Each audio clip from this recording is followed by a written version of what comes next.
We can talk about what our goals, like what goals we want for the next year, and the upcoming year as a Peace Squad.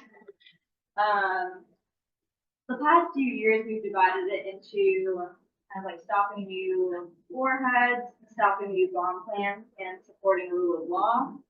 And then we can further talk about like the action steps that each one of us could do to accomplish like these goals. Under stopping new warheads, the first one we have is cut funding for the W-84 long range standoff, air launched cruise missile warhead, and the B-6112 and B-6113 nuclear bombs. We have terminate the sub-launch W-93 and C-1 cruise missile warhead. Retire the 1.2 A3 bomb, and stop any movement towards full-scale explosive nuclear weapons. And the nuclear weapons testing, historically, we haven't had this on our Peace Squad goals. We've just added it this year because it's on and that from one. So we added stop any movement towards full-scale explosive. Meeting disconnected.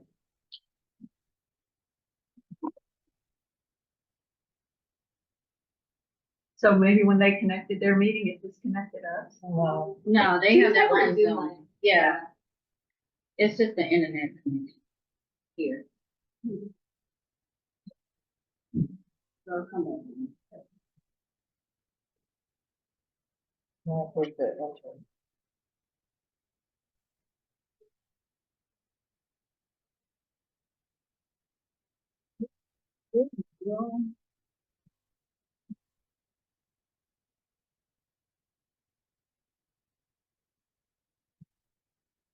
Can you hear us?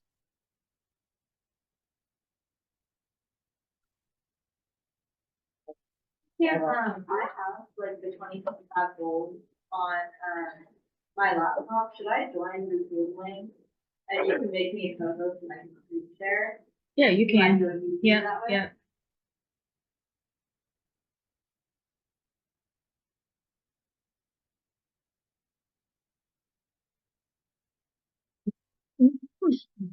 Can you hear us? Yeah, good.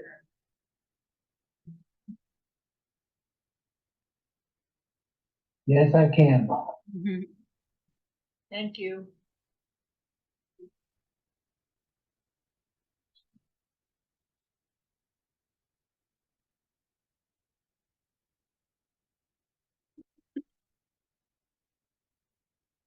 You can change the waiting mode so that it's they automatically.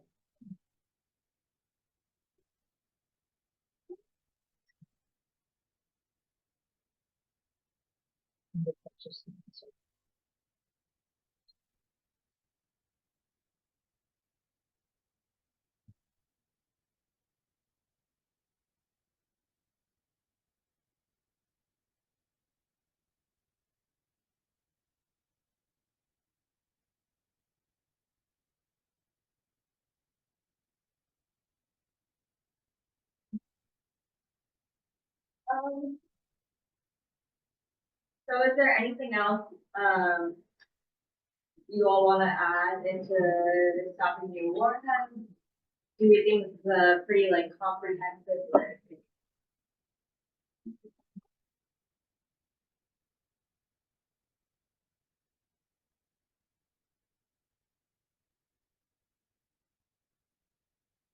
I had a comment, which is that as I mentioned yesterday, we may need to update the warhead section to reflect what the 2026 budget budget request shows in the first year of the new administration. And I question whether we want to keep stopping any movement toward full-scale explosive nuclear weapons testing within that, stopping new warheads section, or if maybe we want to elevate that to its own goal. I don't know that it has sub-goals, but it does seem to me like if there's growing momentum toward full-scale testing, that we should elevate it as a priority at DC days and in our work in 2025. But I'm curious what other people think.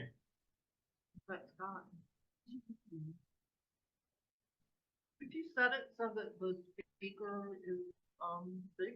Oh, well, I guess we can have our screen share going. Mhm. Never mind.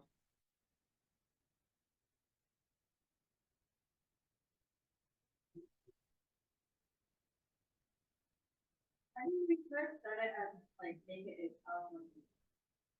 I think that's not a bad idea, because obviously it's not important, but this is just a word, but I think it's important. I can't read where it is, but I heard you say something about, supporting the rule of law. I would rather we didn't use that terminology, because our government uses that terminology to mean massive worldwide domination and colonialism. And that's what they mean by those words, so I'd rather we said it a different way. Like international law or something. Don't use that way, because that's the other way they say it, but, something without using their exact word.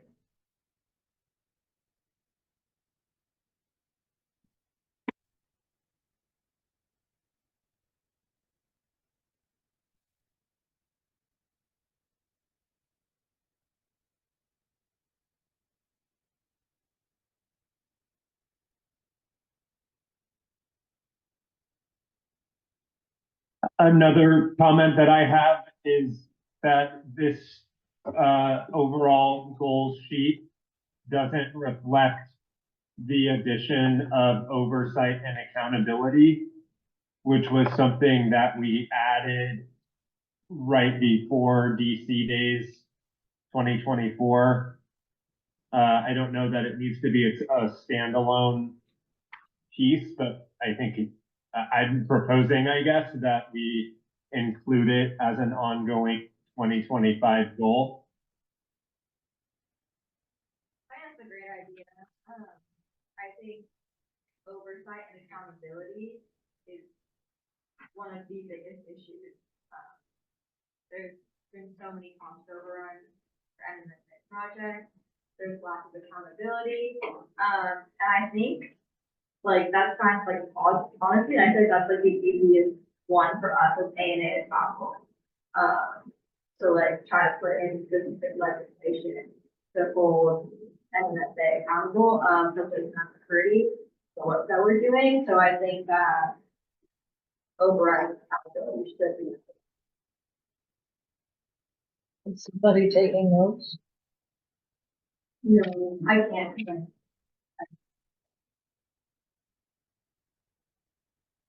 Tom has raised his hand. Yes, Tom? Can't hear you. He's not muted. We can't hear you, Tom. Okay.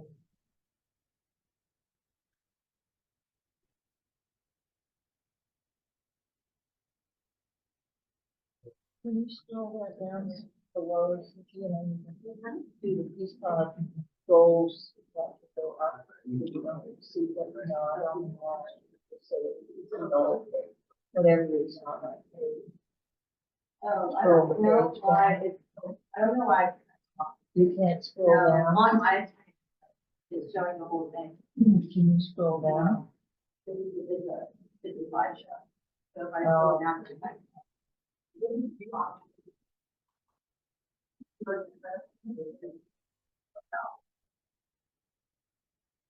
Tom, can you go down to your audio?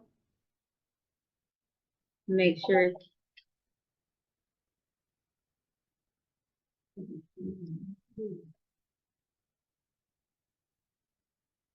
Tom, can you say something now?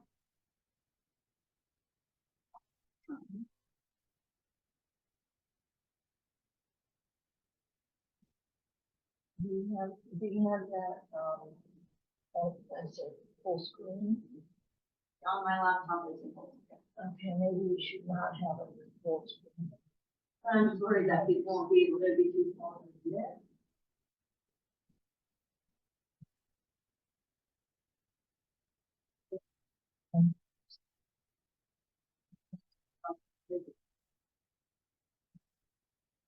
The last thing on it is that you guys should withdraw into your box.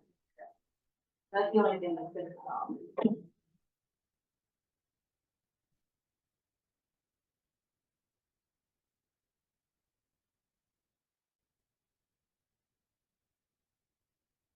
You can maybe typing it in the chat. Okay. Thank you.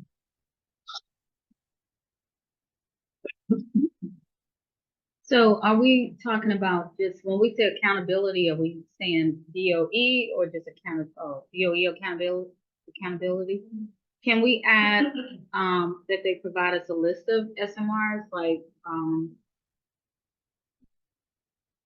and then, any data to be able to justify new SMR? Do we already have that from them, or is that something that we can ask for? Kim, I think that would have to be a, green pod, Oh, that's priority. Like, we're just looking at NNSA actually for accountability here. okay, okay. But I do support accountability and oversight as a priority in the green pod as well. So you should bring it up there.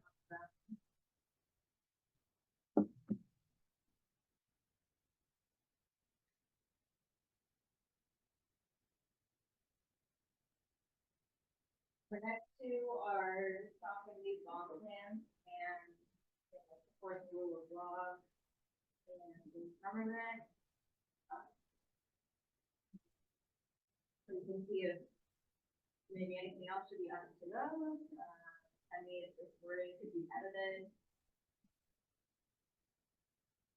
And Is it, in there something about, you know, when they have the hearings about kids, how to, you know, get a lot of, participation from the public? okay, public hearing. Hmm.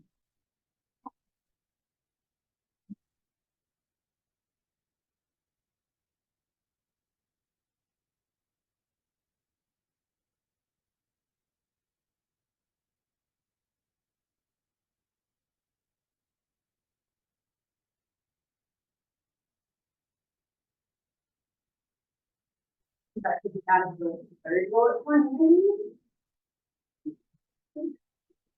How about saying support treaty instead of support rule of law, support treaty, obligations, yes. Instead of rule of law, or in the words on. In return to abrogated treaties, if you want to go on with that part. Instead of calling it rule of law.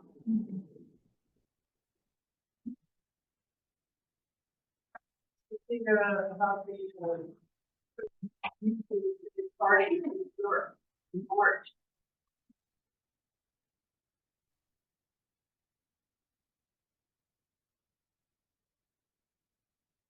Whenever we do kind of the full report for UC Day, we like flesh out all these bullet points. So under the second bullet point for treaty obligations of CCNW, we're gonna talk about, you know, like the meeting with state parties. But yeah, I agree that that's something we should flesh out when it comes to the UC.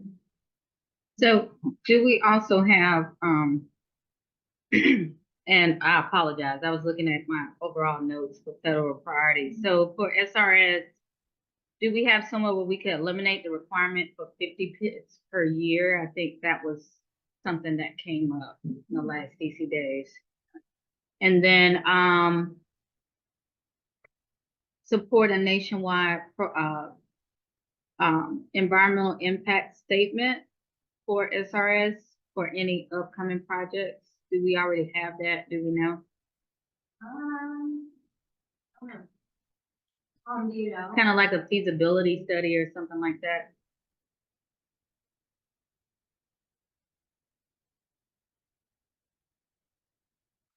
I'm not sure. I'm still on mute. Okay. Maybe my Tom. But could we put it on here as a priority? Because it would kind of be like a nationwide,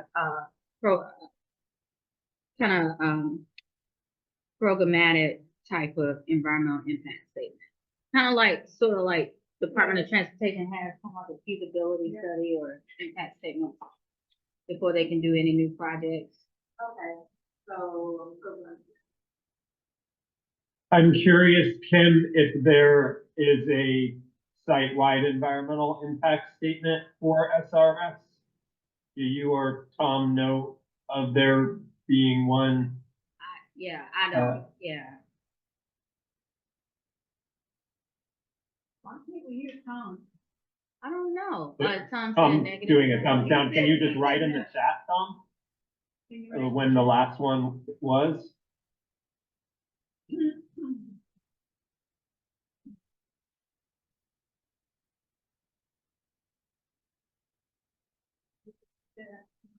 Also for SRS, do we think we could have some, stand-in if we put something in there that says cut plutonium modernization funding? I mean, that's there under That's there? South Oh, New Paltz. okay. I didn't see it. I'm sorry. And actually also eliminating the requirement for 80 pits per year Okay. is really talking about the requirement of 50 pits per year at Okay, Savannah River okay. site, because Los Alamos already has the approval to do 30 pits per year. Okay, But, you know, I think it's fine to give the specificity of eliminating 50 pits per year at Savannah River site and just pointing that out, that that is what we're going for with that talking point. thank you. What's in the chat? Is there any way to see the chat or sharing? Since Tom can't talk, he's putting stuff in the chat. Yeah. Oh, yeah, I think you Oh. might have to. Yeah. There we go.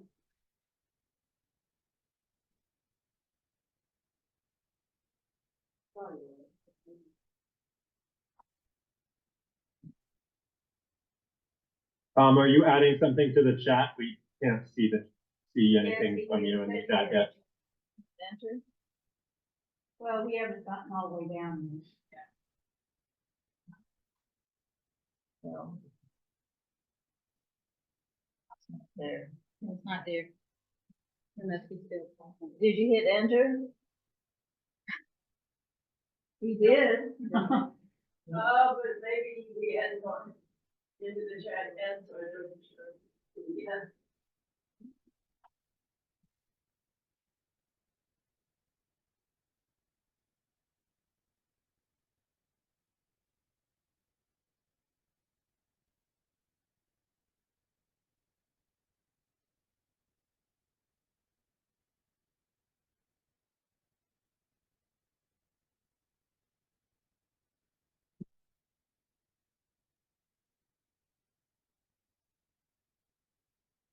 Okay, I got the message from Tom.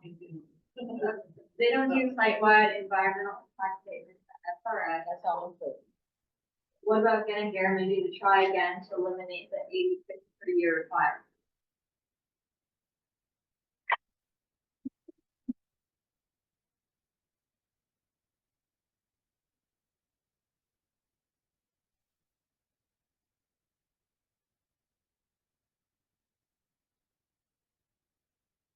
That's a good option, Deb.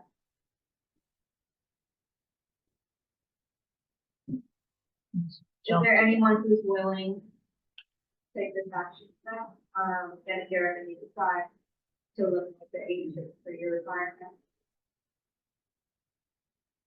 Yeah, Tri-Valley Cares will bring it up to him. Keep an eye on the chat. It jumped up again. That's not on my, I know, but you can see if there's something showing up on Yeah, the chat, and then you can read it. that was the last one. It's hard for him to go back and forth. And Worth a try, that's the last.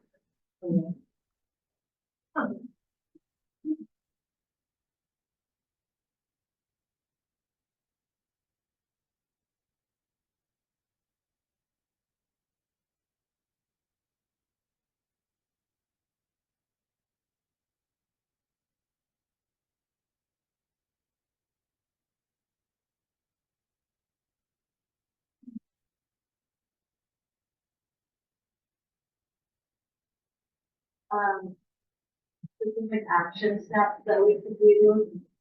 I know Aretha is heavily involved in TPNW. We want to attend the third meeting of state parties in New York. So we can definitely do activism around that, press releases. We have a news, like we have a ticket subscription to public news service. So that articles about the third meeting of state parties. Through public news service, we generate more media attention, social media coverage as well. If more groups are willing to do that, that would be great. Also generate that nationwide awareness of it. Again, I'm gonna say, hit up all the religious folks, the religious organizations do. They had a statement about back in the day, talking about, human need versus, the military, buildup of nuclear weapons against God's creation and whatever. Yeah, I think faith community organizing is something that we should all tap into. Like I said, we haven't really reached like that full potential.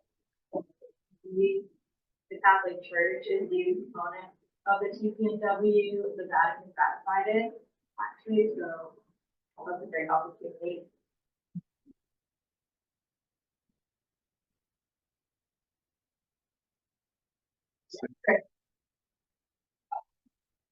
Something I was reached out to by the Union of Concerned Scientists. And it sounds like they're gonna be doing a lot more work. Congressional accountabilities. And trying to find, some decision makers within some of the key committees. Can everyone online hear okay? Just trying to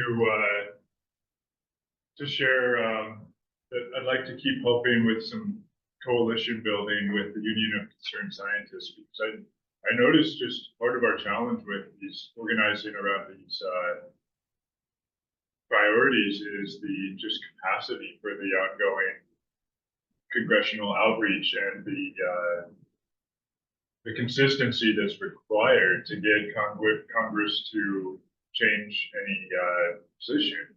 So I'm hoping that Union of Concerned Scientists ally will help us to keep help coordinating efforts between different Senate and House districts. I mean, I know that the Senate Strategic Forces Subcommittee, for example, it took me years in A&A to even learn that there's some of the key decision makers.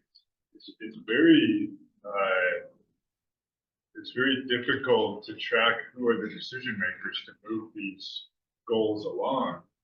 And so anyways, I don't want to ramble on too long, but just trying to introduce in the conversation some help with working with other networks to coordinate. Can you hear okay, Tom?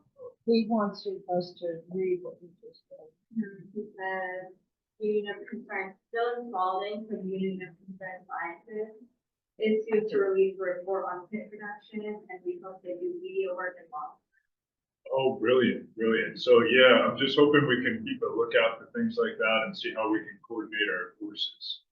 Because, I mean, I've been having an eye on, trying to get Senator Kelly in Arizona to do something, to start opposing escalation of nuclear war. Because he seems like maybe one of the few who might actually change his position on the Strategic Forces Subcommittee. Elizabeth Warren seems to be the only one who speaks out, and just getting some more attention to like, where are the decisions made on this? So I think that's a big challenge for new people at ANA too. It's like, it's so esoteric. I mean, it literally might have taken me 3 years at BC days to even understand that these decisions are made in certain committees. So just helping everyone to understand that and building more of a national messaging around like, okay, these are the 12 people that are funding nuclear bombs. So anyways, just I guess that's a messaging and a coalition strategy that I might use. Thank you. I was gonna say, so tomorrow and Friday, I'm going to this retreat of a bunch of DC-based disarmament groups, having very similar conversations. I'm happy to help connect the dots. I know there are people who had to sort of choose to come to one or the other, so but UCS will definitely be there, and I know they have Arizona is one of the sort of targets where they're looking. I don't remember all the details of that, but I was gonna also ask, I mean, is this the list? Like when I was saying earlier, it'd be great to do 80th anniversary commemorations. That's different than, like, ultimately, I think that's works toward these goals of stopping new warheads and plants. But yeah, I wonder if like these are some of the policy priorities that we bring to those commemoration events, or if there's a separate conversation we should have about. That's just one example. We talked about local work, we talked about overriding earlier.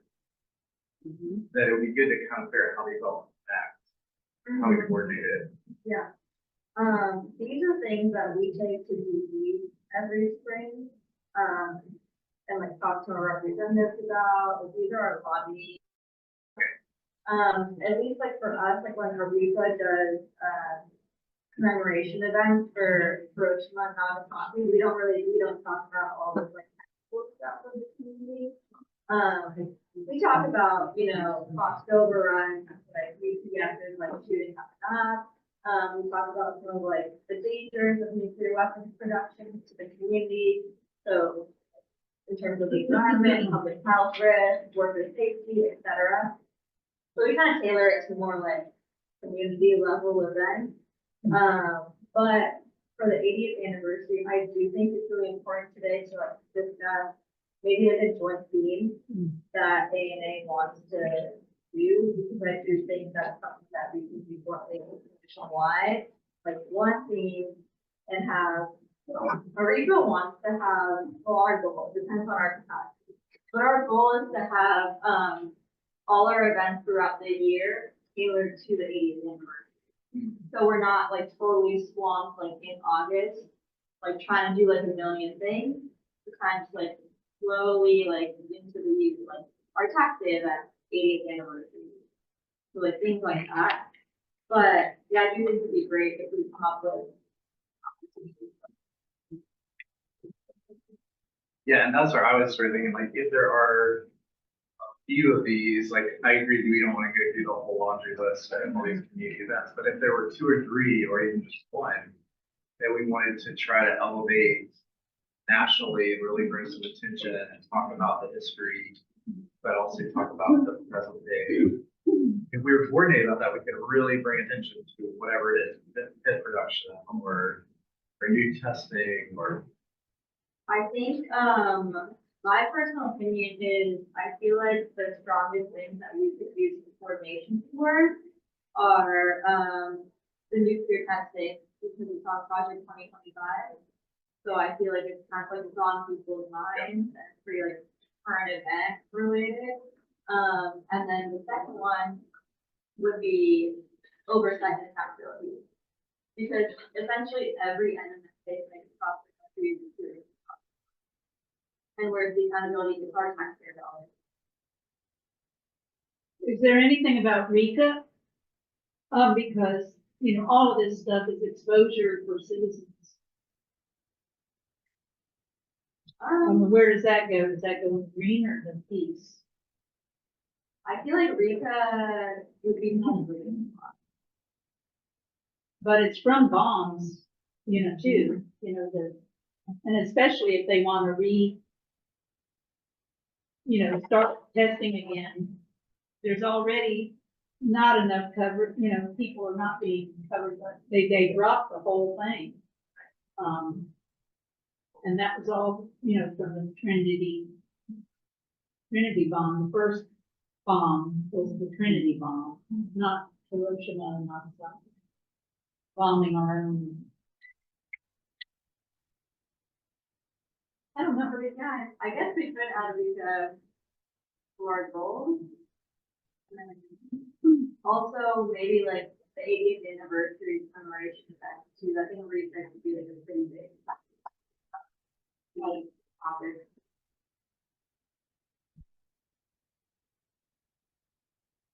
Is anyone else having trouble, being heard? Not being heard. Tom. No, I know, I'm wondering if there's anyone else who's having, Scott, would you say something? Yeah, I can hear you guys just fine.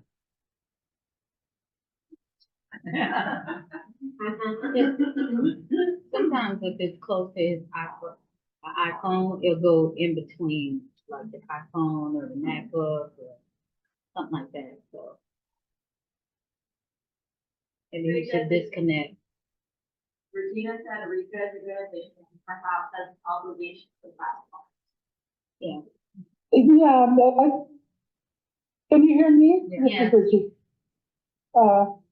I think it would be good to add it here, even if it's in Green Pod, mainly because there are a lot of obligations that they're not treaty obligations. Well, actually, they could be related to treaty obligations in terms of RECA, but I can't cite you the exact part of the treaty, but I think there is something.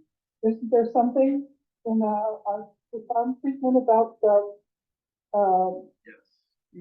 addressing the harms caused by the kind of bomb blast? Yeah, when we talk about, so in the TPNW, the only part of that treaty that the US has steps on is nuclear justice. I mean, RECA's there's some acknowledgement that we've harmed our own people. And so that's the one piece of that treaty that there's actual policy. It's going now, but I think of that as kind of a gateway to the rest of the treaty. That's my Are there other acts besides RECA that we should mention in terms of veterans, for example? Well, the expansion of RECA is what they're, you know, that's what the struggle has been for expansion of RECA, and now they've just terminated the whole thing by not acting on it. Yeah, we need to reinstitute it and expand. We need someone in Utah to help. Yes, there are nuclear veteran issues. I couldn't quote the bills that have been lately, but yeah, that's an issue too, that radiated their own shelters, not even just. And well, some of the excellent articles recently locally here in San Francisco about Hunters Point Shipyard and the cleanup there probably go under Green Pod. But there's an excellent 6-part series just being released now. 3 parts are out for really detailed about what happened there. And actually the guinea pigs, soldiers and civilians used as guinea pigs. So that's a Green Pod.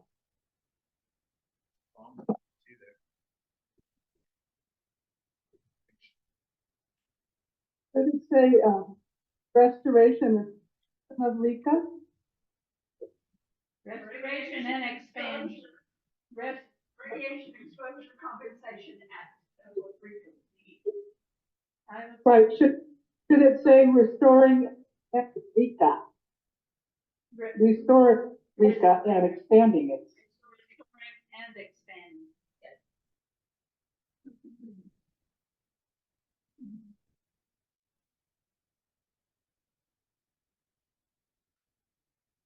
Can you hear me now? Yeah.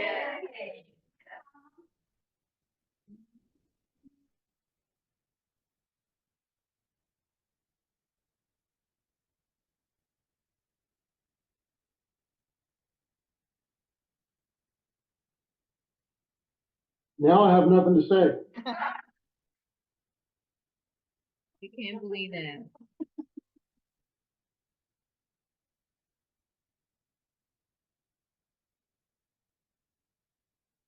Does anyone have any thoughts on the 80th anniversary?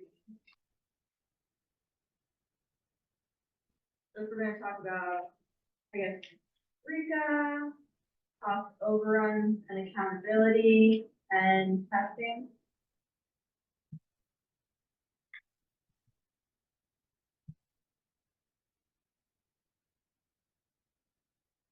Can I ask about testing?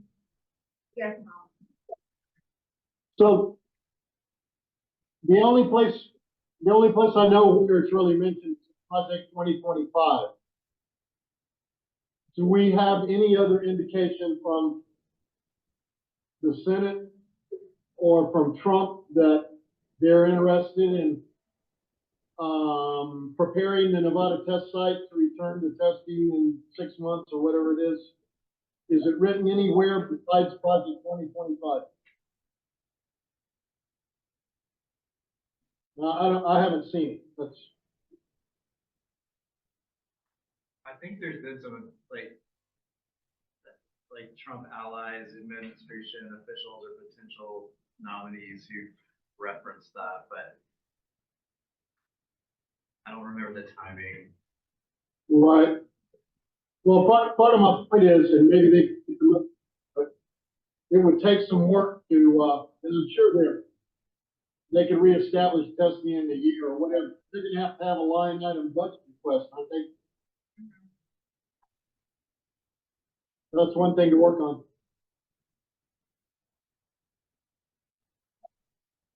If he mouth off about testing or cleaning his street is not in, didn't do anything, thank God, but he's been from the get-go, I think. I mean, the other piece of that is, like, the justification for that is that China and Russia, Right. Yeah. you know, like, we have to do whatever they're doing or do it more than them. And I mean, the other thing that's in terms of the near future is like New Start is expiring, and I don't know if that's something any of these groups work on in particular, but yeah, like if there were negotiations between the US and Russia, that potentially would help alleviate the threat of the testing. Not gonna happen while there's a war in Ukraine. No. Regina, again, I found a reference in July of 2024 about U.S. is ready for return to nuclear testing in Nevada. And it's referenced in a conservative policy document released last week. And this is from Exchange Monitor. So it looks like there might be something in Project 2020 or the other document that Trump has for his thing.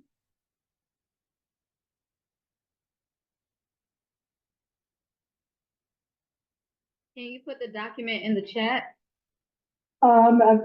It's different. I'm looking at it's on my iPhone, not on, I'm watching this on an iPad. Just Googled, I just Googled the term, is Trump planning to, do testing on Nevada, testing of atomic bombs on Nevada test site? And I got a lot of different, Google, search document, they're not. So somebody there might be able to Google that. And,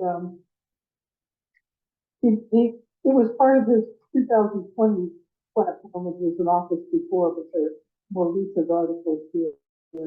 Exchagemonitor.com, July 16, 2024. Then Arms Control Association, U.S. testing triggers backlash. So it seems like it's something he's interested in. July 5th, 2024, New York Times article. Trump advisors call for clear testing, weapons testing. So it seems like there are a lot of articles about it. And the other thing that, all those jobs that are linked to the war machine, I think the just transition has to come into play for those jobs, so that the public, a lot of them work. I mean, I was raised with my dad working for Lockheed Martin, but, a just transition, from these, they call it warheads to windmills, you know, kind of thing. Save jobs. But I think somewhere that needs to be in the dialogue, so that we're not just ending jobs, we're transitioning to more.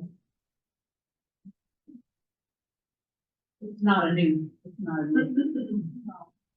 Because there still needs to be cleanup. Yeah. Oh, right, that's what we do, presentations at, even like as young as middle school kids. We try to talk to them about everything going on at Y12, just like living close to like weapons plans.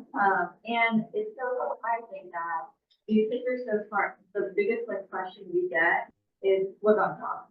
Yeah. And that's what we tell them, that there's still going to be cleanup that needs to be done for their generation after.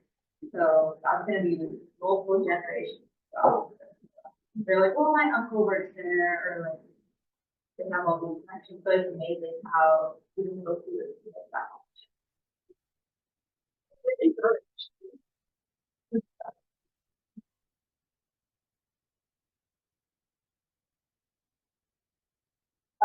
Scott sent a link in the chat. He said, articles from former National Security Advisor O'Brien urging resumption of testing.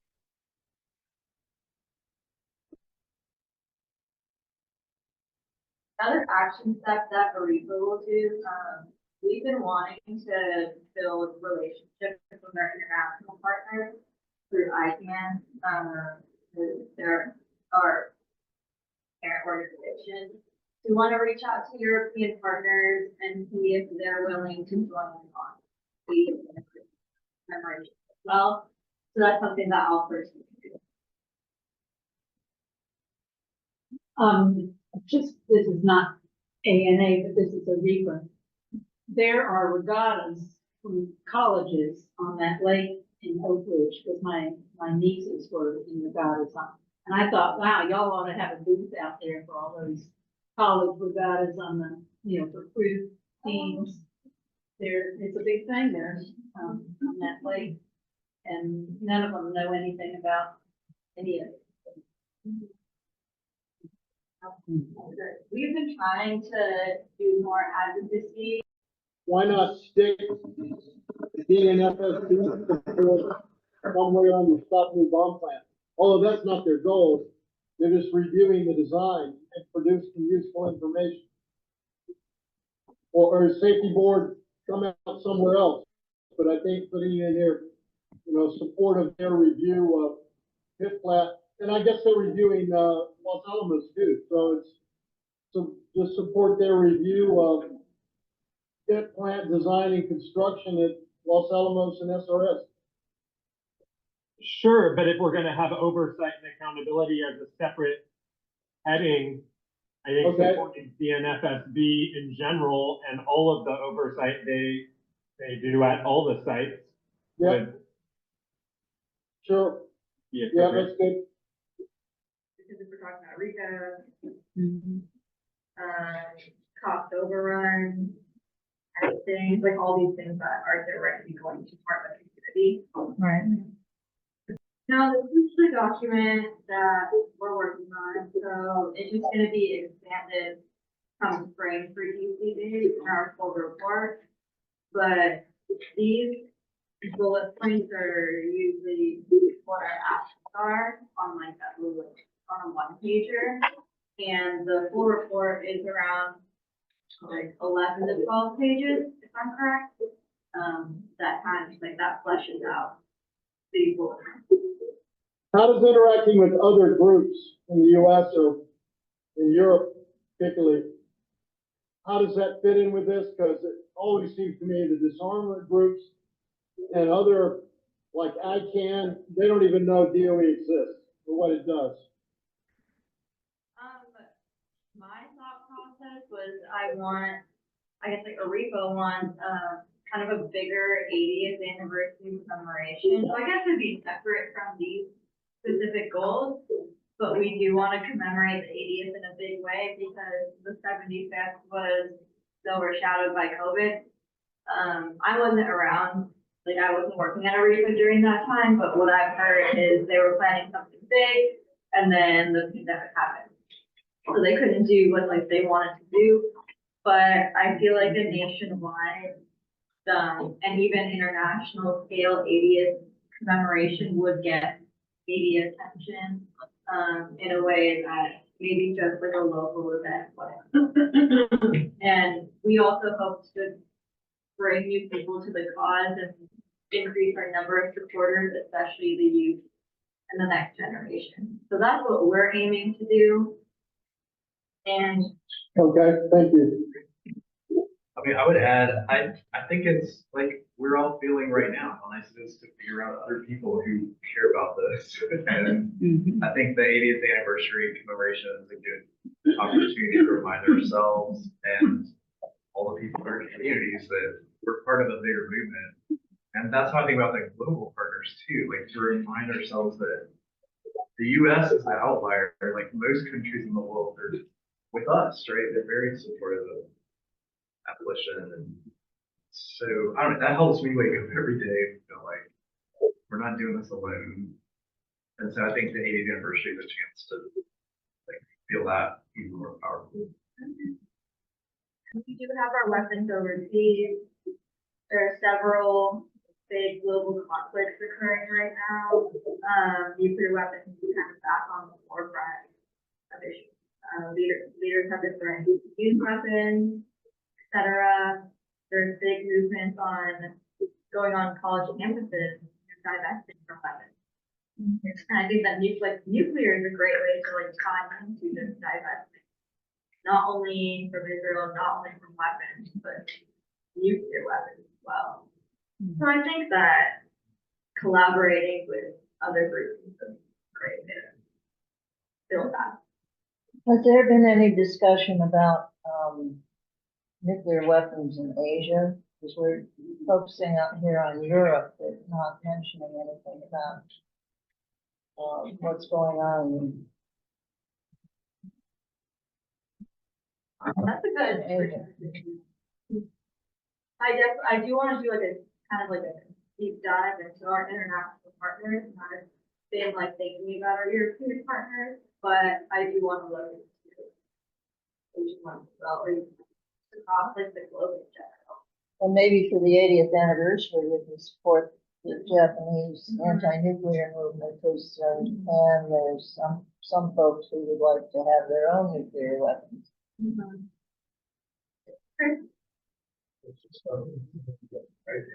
Can't hear you up here.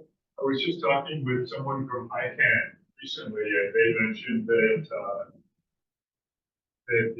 someone in the Trump administration that's moving in, I guess the administration is getting set up, leaked something on the official record that Israel has nuclear weapons. So this is something that the movement's known people for a while, but I don't know how it's ever been reported on the official. I can't spend identifying that as a major weak point right now that they put that on the official record somewhere, and now that's a very serious issue of international law, adding on to the other international law violations occurring right now. So just something that I can is keeping an eye on. I think it's good to balance both like local activism. Oh my God, back. but Your location to transport also- USA. My card required 1,000 voters in WA. Good heavens. I'm so sorry.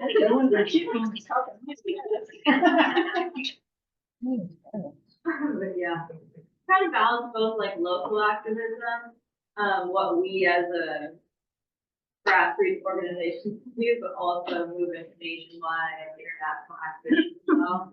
To not forget about litigation,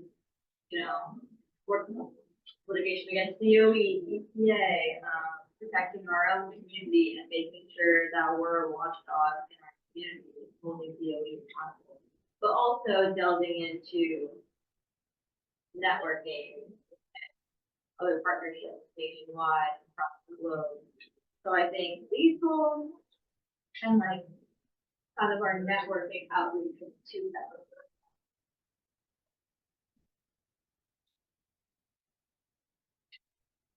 Okay, I guess we're wrapping up now. It's 2:30.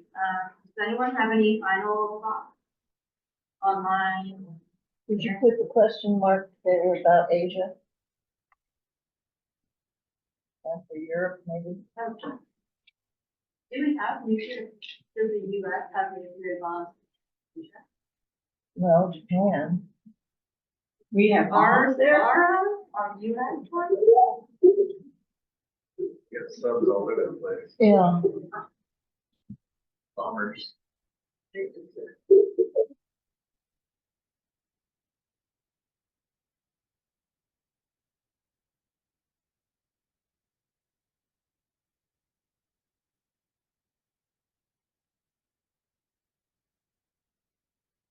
Are there bombs? US ships. Oh, yeah.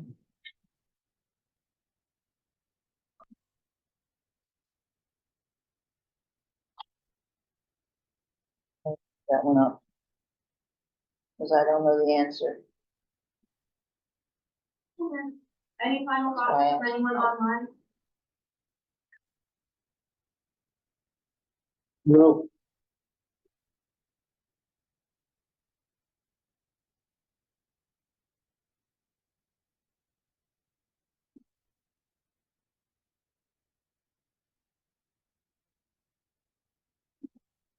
On the agenda.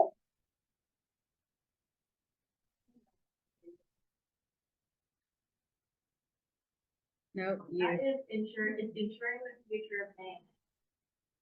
So we're gonna talk about, like financial stability, what we can do with our budget, how we're gonna strengthen our network, build new leadership, more of a discussion. It'll be for an hour.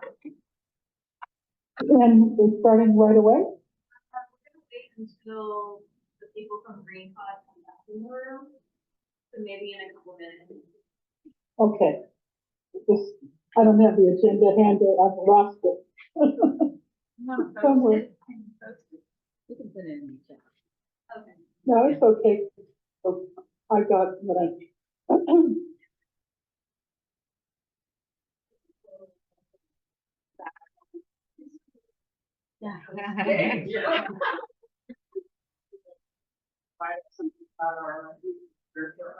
Our website back home.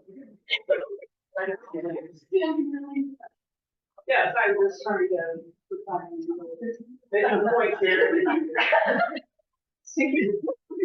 I also have to do, her as well. Well, that's like on. Thanks, Liz. Well, really glad to be here because these meetings are what give me juice. Yeah. Keep me going. Yeah. Yeah, because it's hard, just, I'm myself again, city. In answer to that question about Asia, the effect of 1971, the U.S. would remove nuclear weapons at sites of Plenary exchange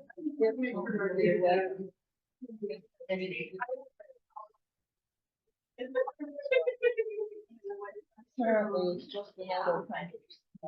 Let me know. If you want.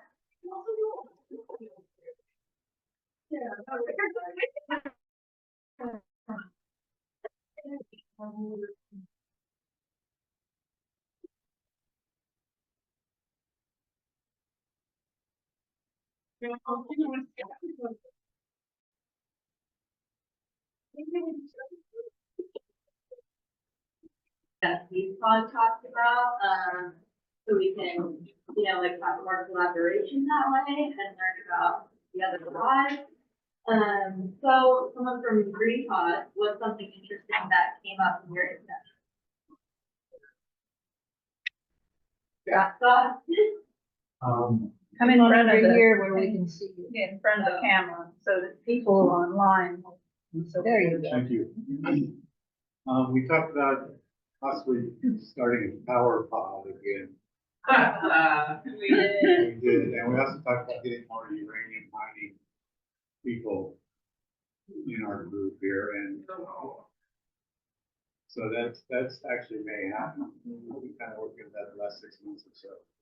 It's a group called the Multicultural Alliance for the Safe Environment out of Western New Mexico, and so a couple of Pueblo groups, a couple of Navajo groups, and I think there used to be a uranium mining group on the little coalition. It's kind of like a little ANA of the alliance that way. So that may actually happen.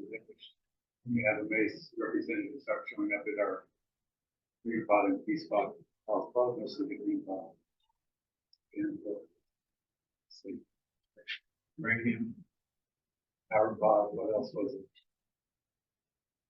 Okay, I think that was it. Any questions or?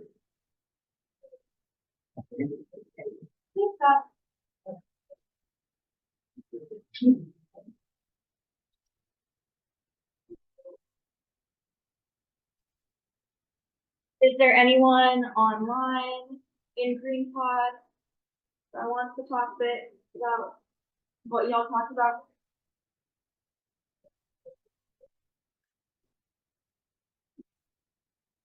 Can you all hear us? So, I'm not. This is Liz, can you hear me? We just started a list of things to pack in 2025 that we can build on for DPD. And talked a lot of nuclear power, and creative ways to, get people involved in, different fun ideas on that, and then also trying to pull resources to, have information about the economic absurdity about nuclear power in one place, so that that information is really acceptable in arguments against the industry. And we also discussed potentially some international alliance opportunities, and not to forget that we have partners in other parts of the world.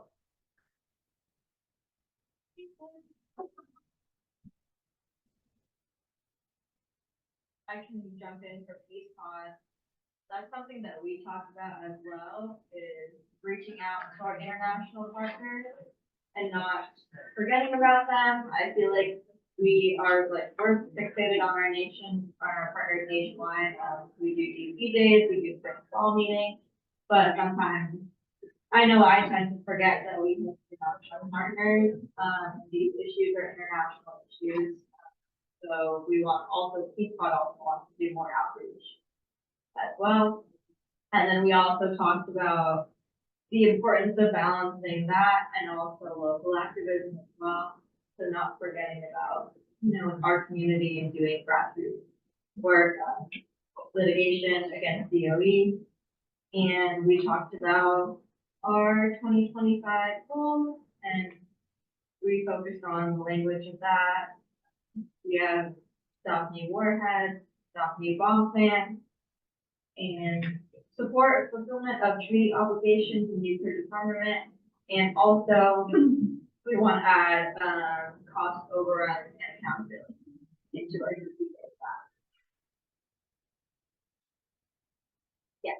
Tom asked how many people were in the room, I counted 15. Somebody asked, who is this? And so that was probably you that they were asking who was speaking, I don't know. Oh, yeah, Tom B from Aruba.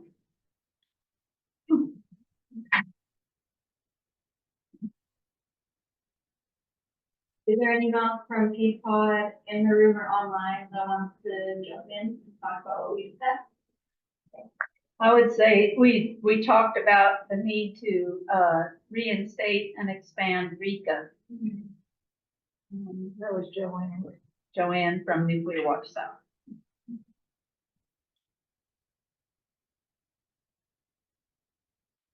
And then this is Tom B from Aruba again. We also did talk about the 80th anniversary commemoration of Hiroshima and Nagasaki and brainstorm different topics and themes that ANA could do as a collective to do it nationwide and also maybe international effort as well. Do some joint press releases, joint Hiroshima and Nagasaki events, like generating more media attention that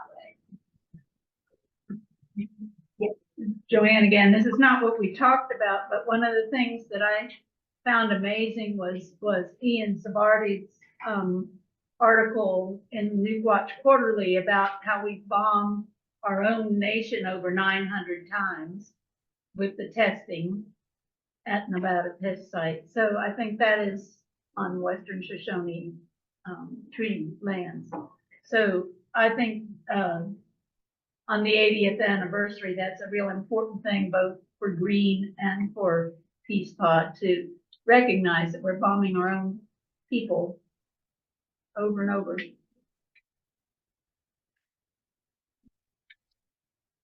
Yes. What about Plenary? And it's a tie-in with RECA. Yes, the 16th of July.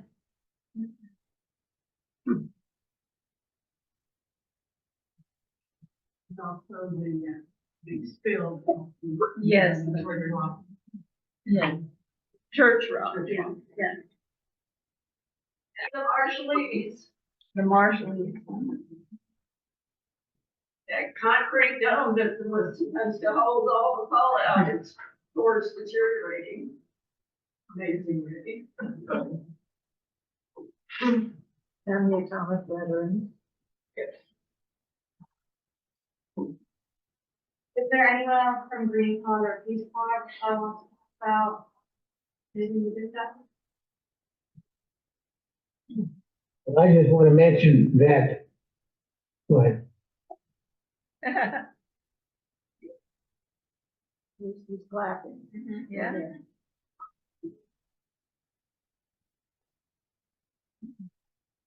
We can move into talking about the future of ANA.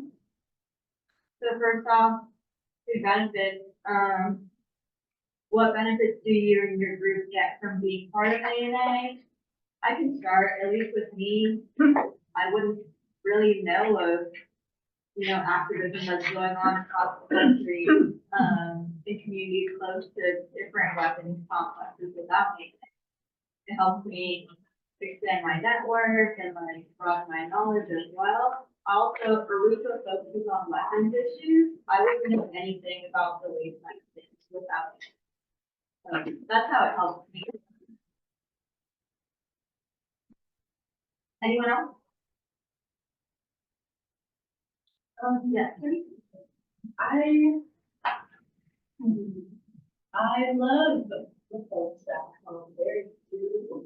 And no matter how many times they try to get the information to their brain, it just wasn't looking at any of them. And I feel like A&M also just really helps put all the information together. And it's hearing discussions from other people in other parts of the country and their tactics and what they're doing is, pretty motivating for me as well. So I think that's it. In growing solidarity and not like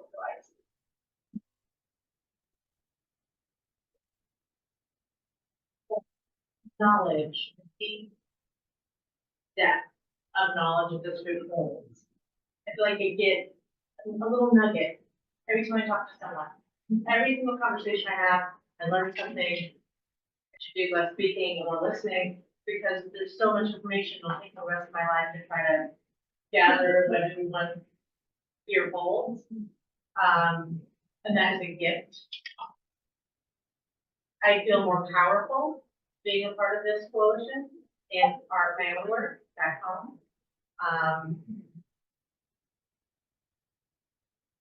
I get new ideas from when I see what other people are doing at their sites. I realize that there's something new I can implement in my own work. I just ask myself, can I copy this? Is this like plagiarism? You know, I feel like I'm an ideas person, but I'm going home with already probably 2 dozen ideas. I have ideas that it would include other groups from here and ones that will just apply to my work at home. And I think support. This work is exhausting.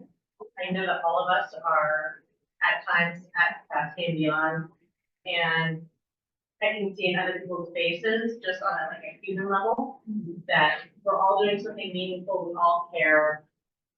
We're all different ages, identities, different walks of life, and it feels like a real community. I don't know how many people have that anymore outside of rooms like these, but I think it's really important just human beings. Because I'm just roll on because you know way too much of my game time. So I'm grateful for like the folks who are supporting the guest experience. I think the fall meeting is extremely important as we get all this experience last day. There are things that happen that won't happen unless we're together. I mean, I found out I have a PSR ally at the Fort Worth who's been there for 3 or 4 years, and I've never met him. And it's like, this work feels so alone, so unique, and just full. Just the idea that I can talk, but maybe you've got some other things in common. You must have out there or something. But it would not have happened had we not had this fall.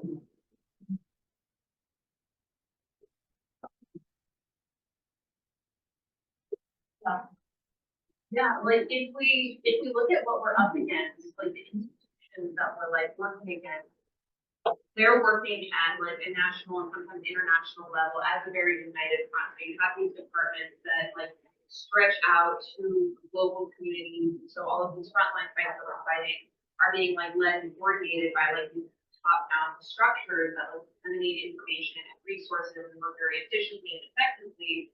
And I feel like if we want to have any chance of challenging that, we need to be operating from a similar point of like unity of like, you know, having united fronts across different issue areas and across different like local regions. We can be sharing information, sharing resources, like, you know, disseminating this, all of our collective knowledge as efficiently as possible. So I feel like ANA is a crucial and critical part of that because of the way that it operates.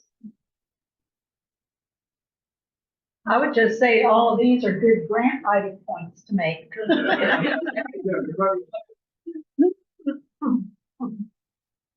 Are unique and critical and must continue.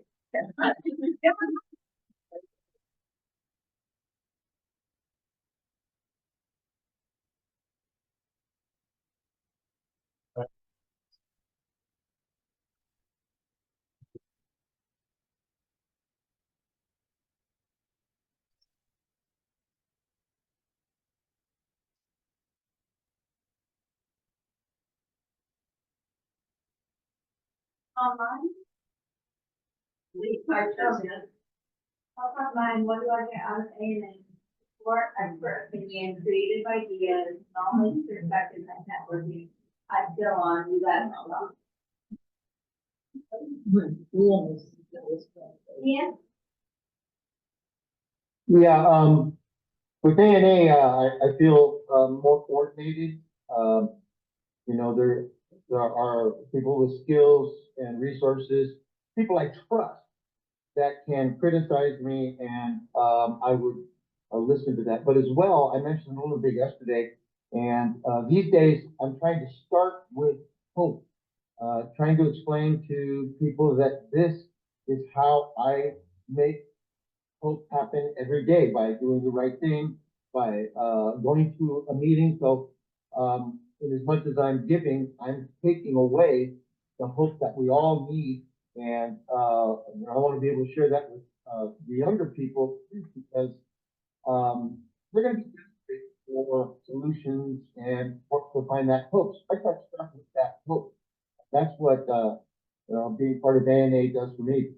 In 1994, I think we did a military protection network, previously before ANA, made a nice map of where everyone's material was and where it was supposed to go. So we made this nice map, and it was a good graphic that showed clearly, where the sites were and what material. And then another thing we did, I think, was a role play where this was from nuclear weapons testing as a test site type of activism. It was a role play, and it gave us an opportunity to jump in each other's shoes and try to communicate our understanding. So there's a lot of good work that comes out of this, but hope and not letting the future generations think that that's all there is. We're doing everything we can, and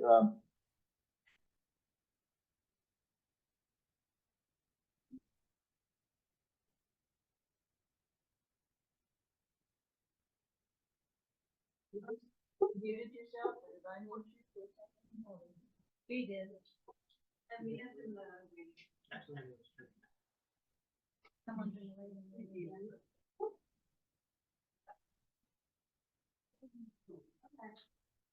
Now we can talk about the challenges. What are the challenges facing the group and our network?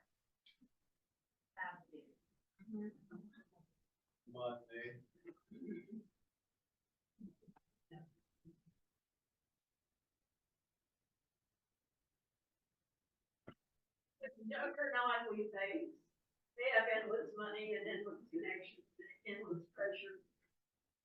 But nothing is eternal and nothing is without change, so we gotta learn. They're asking for us to say our group and our names when we talk.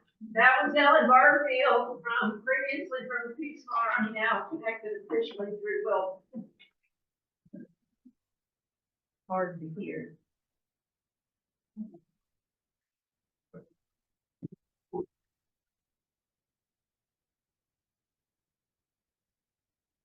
I think another, over Conway from Arepa, I think another challenge, is just finding like that next generation of activists. Supporters. I feel like that's been hard for us in East Tennessee. And I think it needs to be done. We need to have a new generation. Be people with knowledge and training too. It's, at least for me, it was hard to just jump into this role. I felt like, without years and years of training. So it's still a learning curve for me.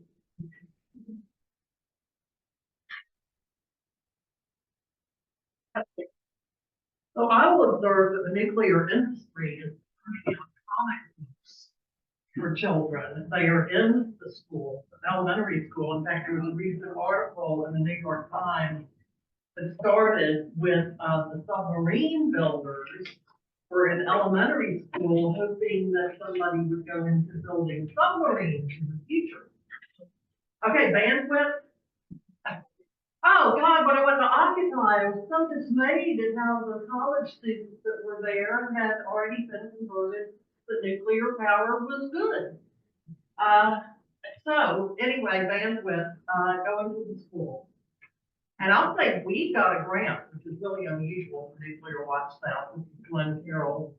And we did a project, this was Joanne's brainchild. We did a project in an elementary school on coastal Georgia, and we linked whales and submarines, and we used the treaty, and we had the flag, all the nations that have ratified the treaty.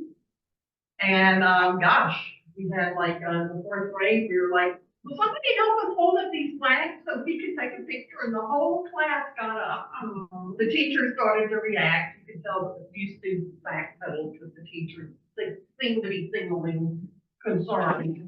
Anyway, will that have an impact? Maybe. We gave them coloring books, and paint and crayons. And, I thought when I read about that in the New York Times, we got a shot in. We did, you know? And maybe those kids will remember. I know one girl will definitely remember. A lot more impacted if you didn't do it at all. Right. It was called Yeah. Whales Swimming in the Waters of Coastal Georgia. So, I have a question, how many groups are going in this? Groups, how many ANAers are going in? Okay, so we usually go to 2 universities in the Southern California area, we just started this year going into high school. And it's literally a PowerPoint for an hour, we don't keep you for free. We talk about our site and then stick in some nuclear energy SMR stuff. And I would be happy to share our template to anybody else who has the interest. And it started simply reaching out to environmental biology. We just kind of looked and see what departments might apply to us and just sent basic emails asking if they wanted presenters. And we're building kind of what's really the long-term relationships that are expanding and they're referring us to other departments within the same university. So it's been successful. okay. And this is Joanne again with Nuclear Watch South.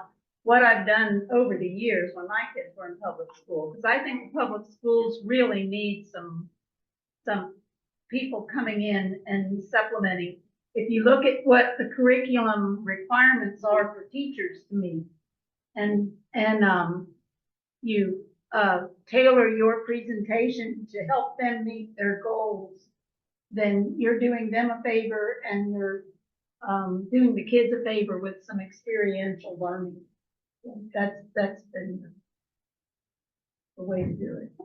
There's a peaceful project going on in Kansas City and, actually a therapist that started it, and so she has all the materials, and you just contact her and whatever you have a group or whatever, you have them make a bowl and then have a ceremony where they install a bowl and everything.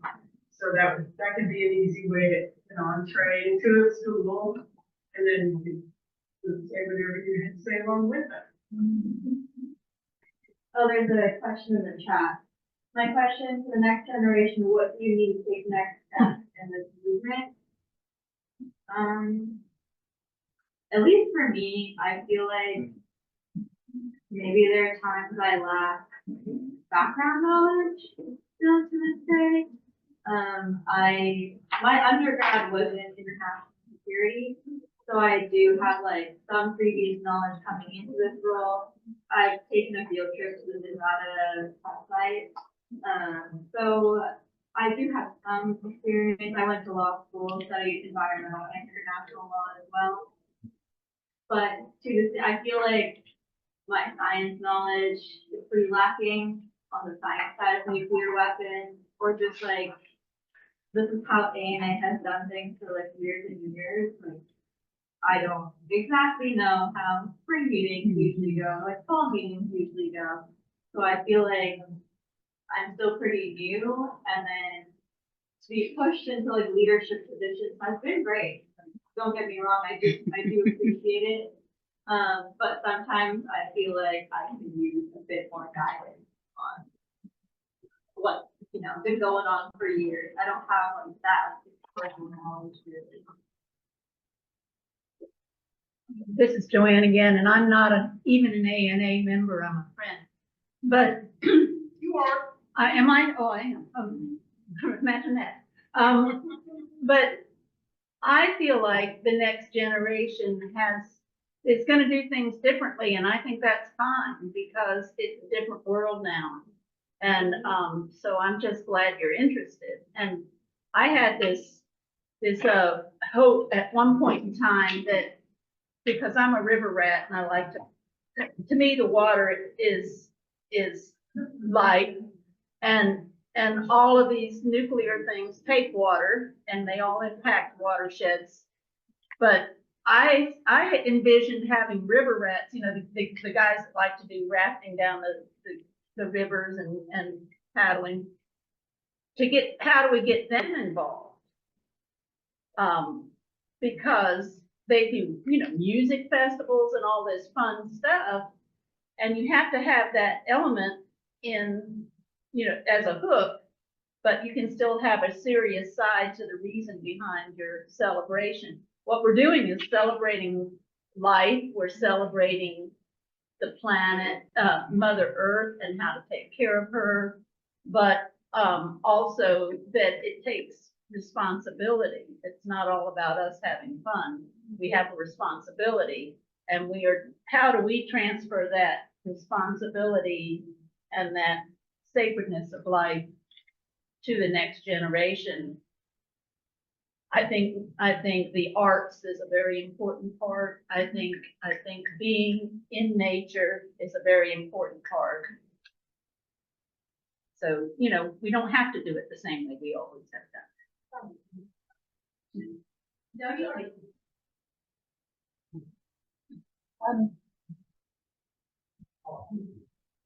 Yeah,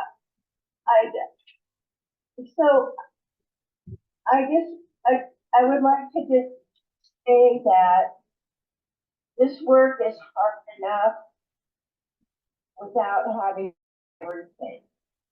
And that to speak from your heart and to be able to communicate your concerns are probably the most important things. Because everybody can't know everything. And it's just important to acknowledge how hard this work is and to be able to say, this is my part I'm passionate about. And this is what I can get up in the morning and work on. And acknowledging the beauty of the gifts that you have to communicate with folks that you might not normally communicate with. So I just want to offer that you don't have to know everything, because you know where to find it if you do need it. So my 2 cents. Thank you. It happened again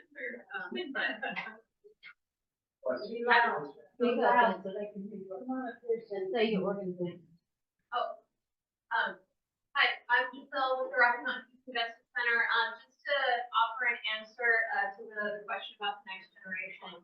I think for me, the most important thing, just in terms of like having conversations with other people, younger people who aren't necessarily like engaged or aware of the nuclear issue, is just, again, going back to intersectionality, like finding ways to tie nuclear to issues that people are already caring about and just building those lines of solidarity across movements.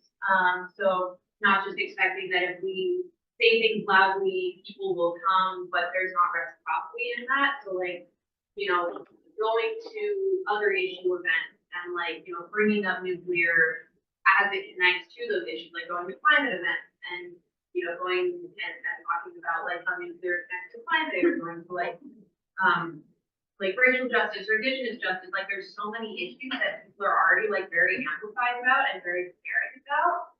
And I think just recognizing the intersectionality of those issues and building out the intersectionality in those issues and like bringing more people to the table in a way that's like not extractive, but like mutually beneficial for just like building the movement as a whole. I think that's what's going to get more attention on the nuclear issue. And you know, like for example, the Peace Center, we were part of a Palestine coalition in Colorado, and through people in that coalition, we learned about an educational event about uranium mining in the Grand Canyon. And so we went to the cemented table, and there were so many different organizations working on so many different issues. There was like Palestine representation and indigenous justice and all of these things. And it was beautiful, and it didn't like limit the issue area to just uranium, but it like brought uranium into all these other spaces, and it was like a really beautiful solidarity and interconnectedness type of event. So I feel feel like that's a really good way to like reach not just young people, but I feel like we need more people than just young people at the table. We need like everyone at the table. We need everyone who's been like impacted, everyone living on the front lines, everyone who's subjected to structural racism and, you know, economic exploitation, like, you know, we need workers, we need all the people at the table. So how are we gonna get like all the people that we need to get at the table?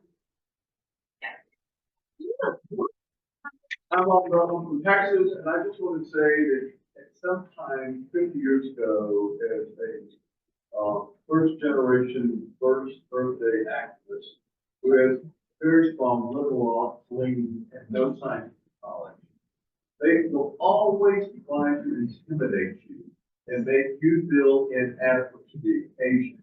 The fact that you're there and you care makes you adequate for the occasion, and you just try to build on your knowledge base. Thank you. Yes, Scott? Just on the topic of intersectionality that Giselle so eloquently spoke to, I was going to mention some work Tri Valley Cares has done in the last year, intersecting with student activists working on counter recruitment of corporations that recruit on campus that are involved in supporting Israel and the conflict in Gaza. And some students reached out to Tri Valley Cares because Livermore Lab was also recruiting at those events and wanted basic information. And after that happened at one school and they invited us to a teach-in, we reached out to some of the other schools that Livermore was recruiting at locally. And then that built into several teach-ins and a lot of student engagement in our issue. So I just thought I'd point out that kind of organically happened last year. It seems to have slowed a bit this year, but also the campus recruiting season hasn't started. That's in spring. So I just offer that to folks if you're monitoring a site that recruits a lot locally at universities, it might be a way to kind of engage with students. And I also saw Sophie had her hand up. So Sophie, if you'd like to go next, go ahead. Thanks, Scott. Yeah. Echo pretty much what everyone else has said, and I just wanted to do that personally. I was really, really shocked by the election results, and I feel pretty reinvigorated with this work as a result of that. And so I think maybe that's a silver lining, and maybe some other people share that too. But we are working on so many issues. So many. I mean, we have climate change deniers and all this. Like, I'm just really, really shocked and disappointed, and really, feeling like this is a very critical moment to keep doing our work. And so I really appreciate everyone who, I'm just, trying to see that silver lining. But for me, I think it's a good way to feel like I do have some control and I am making a difference, is just by being part of it. Sophie, what group are you in? I'm with New Watch New Mexico originally.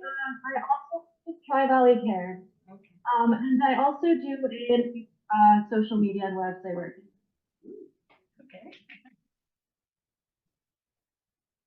In the chat, where it talked about collecting the institutional knowledge materials of folks, and last night at dinner we were talking about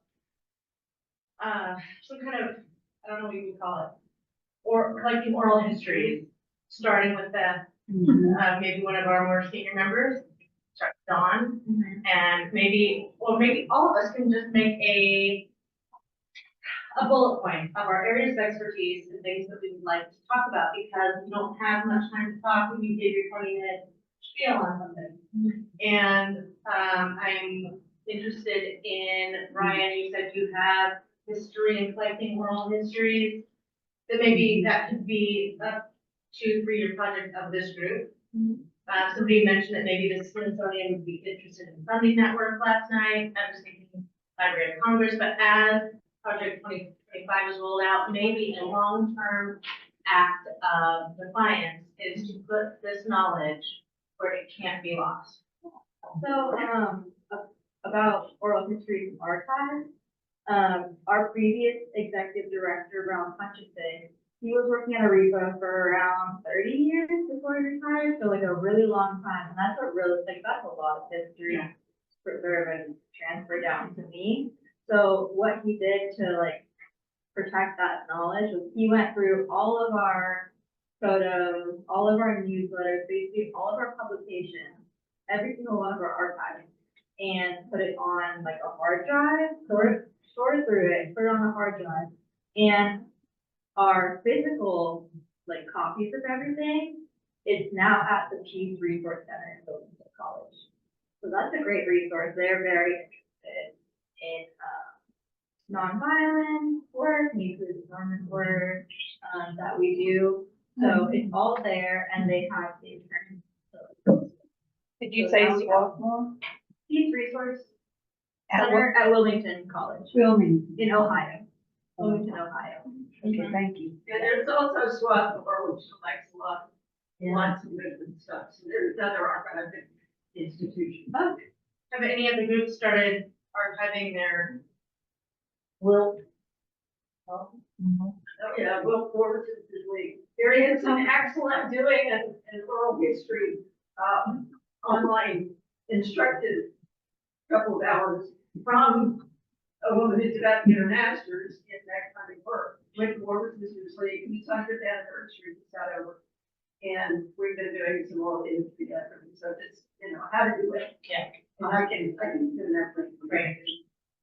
Yeah, Wilf is at Swarthmore, and so is the White House anti-nuclear district. A lot of great projects. Thanks. So- We have a hand down.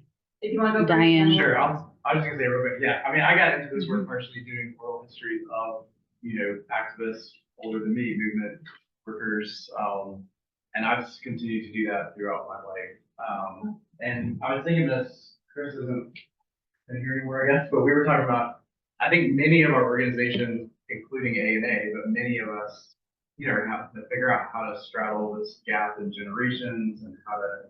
So PSR, at least in our strategic plan we just worked on, one of the things we talked about is, yes, we want to archive material and capture stories, but really what we want is for there to be relationships between younger leaders and more experienced leaders. And so like figuring out how to not just like hire somebody to do a world histories, but really like make sure we're mentoring people and like being mentored and pairing people up in ways that are meaningful, that will strengthen the work of the coalition and not just have a hard drive somewhere. Not that that's a bad thing, but I feel like maybe there's something more powerful.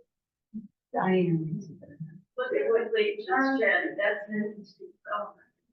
Diane? Yeah, I'm with Nuclear Information and Resource Service, and we are, I guess we're over 40 years old. That started in '78, so do the math. And we're closing the physical office and starting to work from home. So we are having to move all these years of files and then all of that. And what I'm thinking of, it's a little late now, but it's something to think about as we go along. I wish that I had done something like a Zoom or a video interview with people on each of the campaigns, because we fought off maybe 40 or 50 low-level radioactive waste dumps, and those were big fights. And if I had had interviews with those people to go along with all the files that I have, it would make those files a lot more interesting. So when you're talking about doing interviews with people and thinking of connecting that to the documents that go with it, that people would probably not go into unless they got interested by an interview with someone. And then to have that stuff scanned or somehow physically available. And I was at the Rock and Roll Hall of Fame, and the person I was with said, well, you should have an anti-nuclear Hall of Fame. And so it's something that I'm just throwing out there that I've been thinking about, that, you know, maybe we could make it into something interesting and exciting. That's it. That was our bill, formerly the Peace Farm, now officially connected pretty well. And also Veterans for Peace, which is officially a member yet, but I'm gonna push it even harder. It's been said a little bit that I want to emphasize that one thing we can really help with is to help the climate movement get that anti-war and anti-nuclear work is climate work. And aside from the horrible environmental damage, of course, that wars and nuclear weapons do, the massive sucking up of the money that we have got to collect for climate mitigation, you know, we're never going to get there unless we grab back a lot of that money and societal energy for what we have to do to save ourselves and the planet.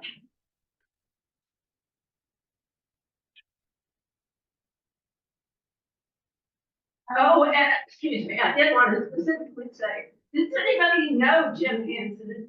Go sit on him. But I've heard so many young, climate fired up young people say, oh, Jim Hansen, he told us decades ago that there was going to be a climate catastrophe, and he's for nuclear power, so it must be the right thing.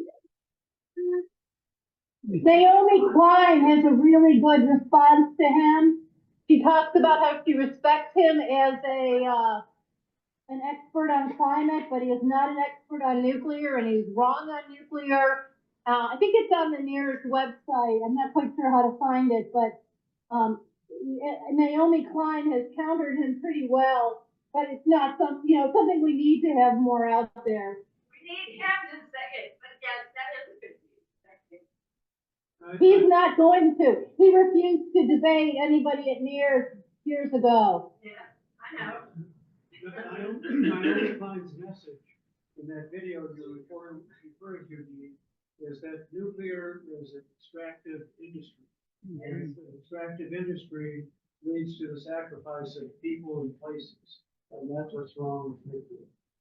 That's the nutshell. And one thing on the messaging, I think, to say that nuclear makes climate worse, it actually is stealing the resources from the real solutions.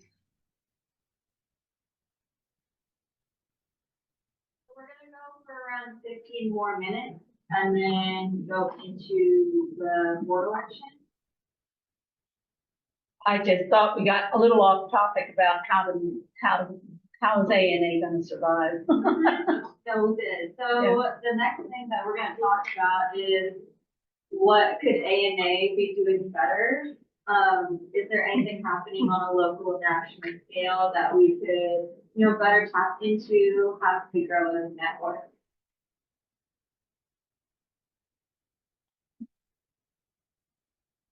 Well, we got to do fundraising, and three of us volunteered to serve on the committee, to do work at that. And I don't know much about the formal structure that the county may get happen with board, but we got to move forward on making a fundraising. This is operating great. Who would want that volunteered to work on fundraising?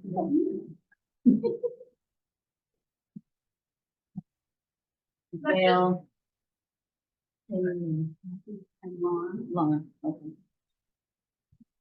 Just a direct response to that. So some of the infrastructure to start like applying for grants has already been built out. I have a spreadsheet that has about 50-ish foundations, philanthropists, and other grant organizations that are possibly open to funding like different projects. I have their contact information, I have like, you know, their websites and stuff. But like, it's been so hard to like get it off the ground, because like applying to 60 organizations, researching 60 organizations takes a lot of work. So if anyone like is willing to support and like helping to even like do research on those and just see like what groups have what deadline, like what groups, you know, might be able to fund like legislative work versus like, you know, more energy oriented work, like things like that. It is a big undertaking, but we also have like grant templates that can be used, so you don't have to start from scratch. So a lot of like the infrastructure is there. We just need like people power to make it happen. So thank you so much for like volunteering to be a part of a development group. I think yeah, it is really important. We won't be starting.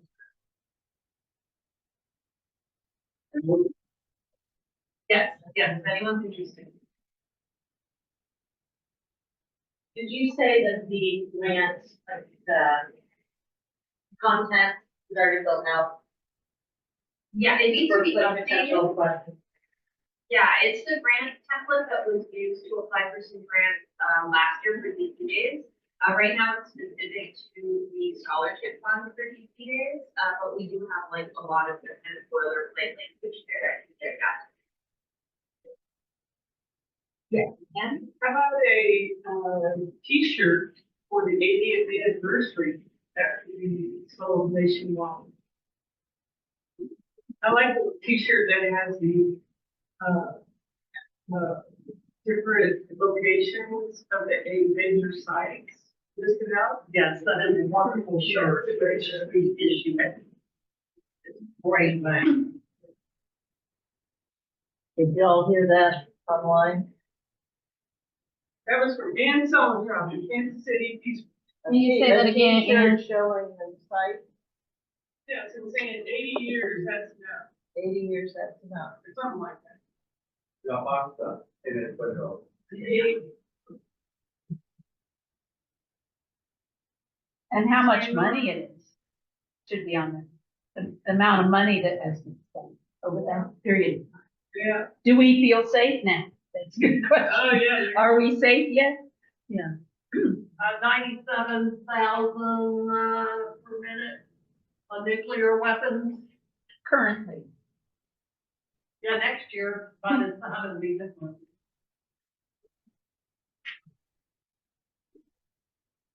Is this for the 80th year celebration? Commemoration. Commemoration, okay.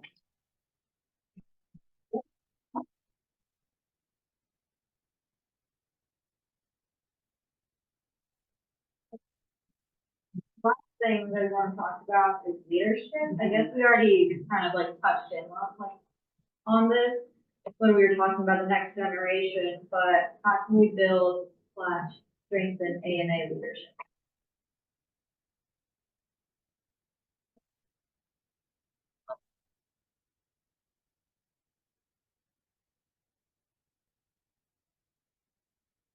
I think we're doing it.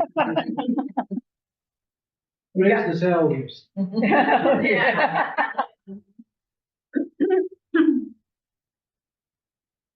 I mean, I'm seeing young folks that I haven't seen in years, you know, more young people. And you're not arguing that it's this or climate change, you know that it's all connected. I think it's happening.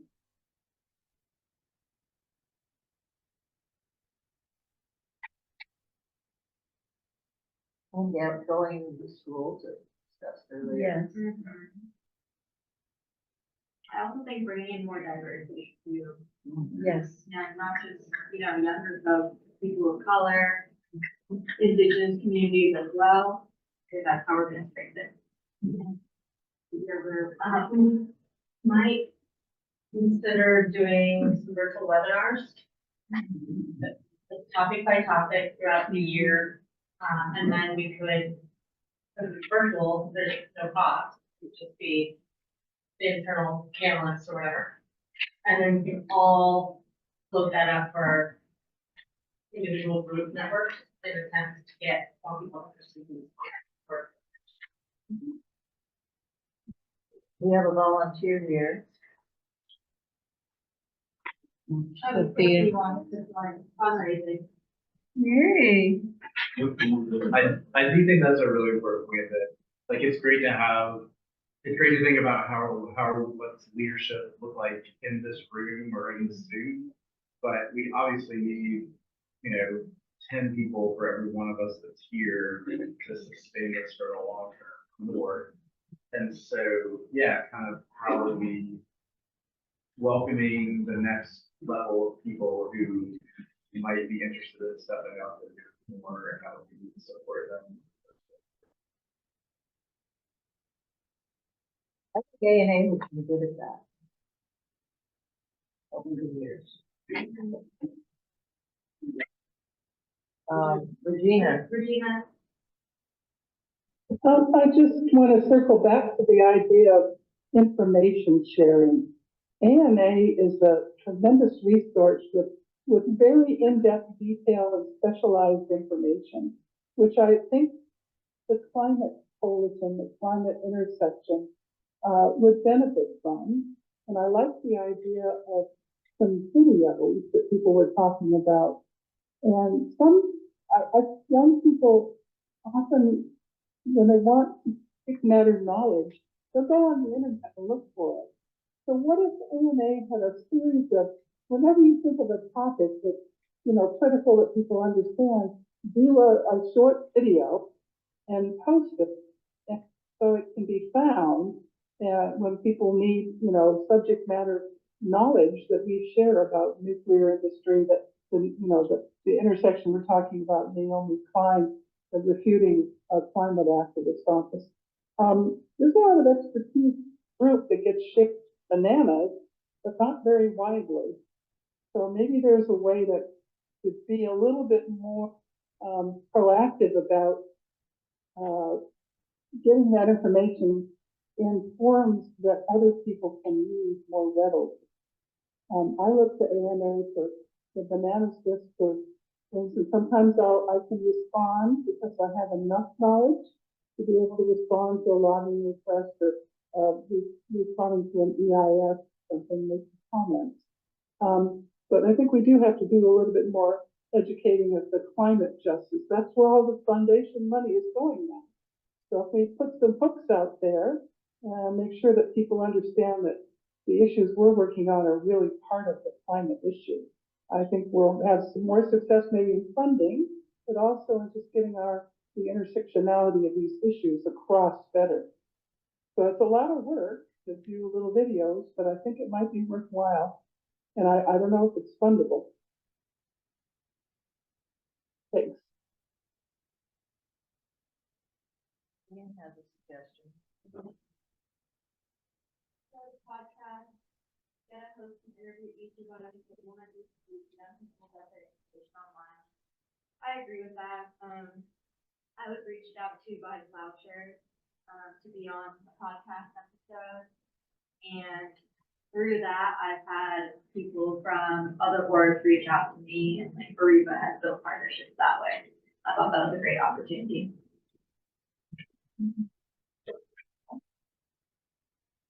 That's a good idea. Space for some animated videos on cancer issues has been well received. I agree. I don't know about you, but I'm like, I sometimes struggle with, absorbing knowledge, and like videos for me are so easy to watch and understand.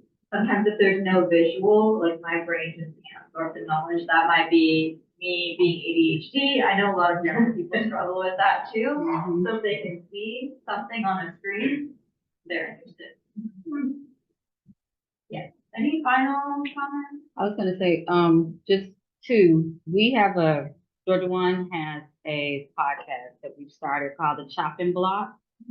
So we typically host or do filming on Friday afternoon.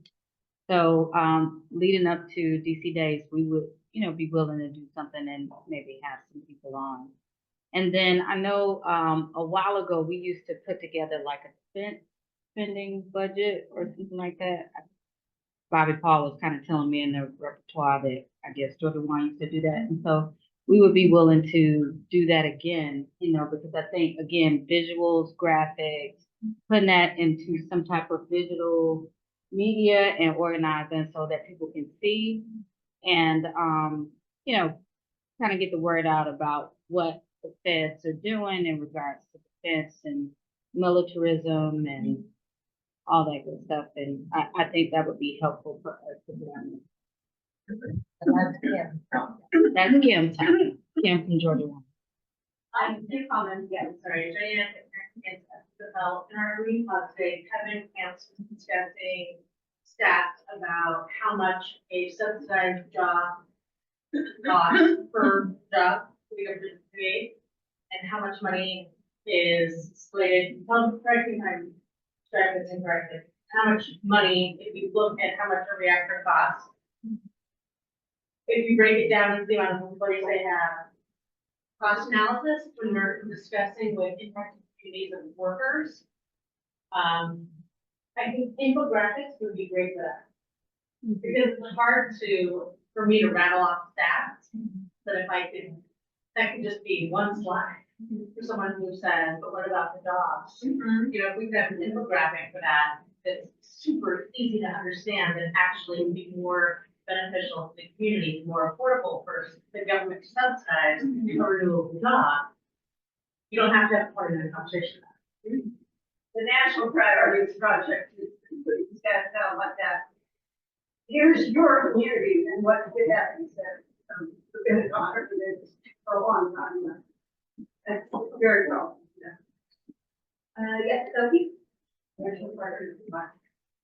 Thanks, yeah, I don't want to take too much more time, but I did just want to introduce, kind of, issue that I've been having in here a little bit. We talked about this in the spring, but, I do social media for ANA, and this year has been a frustrating one for me because my Facebook got hacked, and I have spent so many hours trying to get control of the ANA page back. So that was really, but the bigger point is that I in person, and I've been doing social media for ANA for a little while. I'll just be honest, I don't think that doing as well as it could. I actually have a degree in multimedia arts. So infographics, little videos, I am more than capable to do all of that stuff. But do that and social media. And I mean, we have a budget, it's somewhat limited, but we have a budget. I haven't hit that because I haven't been able to access Facebook, unfortunately. So, I think basically what I'm saying is that, we can talk about this, maybe someone offline. Jenny, don't mean to put you on the spot, but you have some really, really great ideas, when it comes to social media stuff. So, if there's any volunteer or, maybe even we could break up the budget and have someone else help me with social media, I would be more freed up to, create multimedia and reach out to folks. And we've been talking stuff for a while, but I want to actually make it happen. So, we can kind of talk about a work plan for that, but I just wanted to offer that. Also, I'm putting in a chat, a link for ANA social media notes. If everyone would just, kind of take a look at that, feel free to add to it. Instagram came out with a collaborative post option. So, I just wanted to offer if people are posting on Instagram for their groups, go ahead and just co-post with ANA. It'll get you more reach and it'll get ANA more reach. So there's some instructions in the Google Doc there, but thank you. Sophie, is there a social media toolkit, something already designed for us? Well, we pretty much just have this out. I've been working a little bit on that over the years, but there's not really a comprehensive kind of ANA toolkit. So that is definitely something that should be created, I think. Okay, thank you.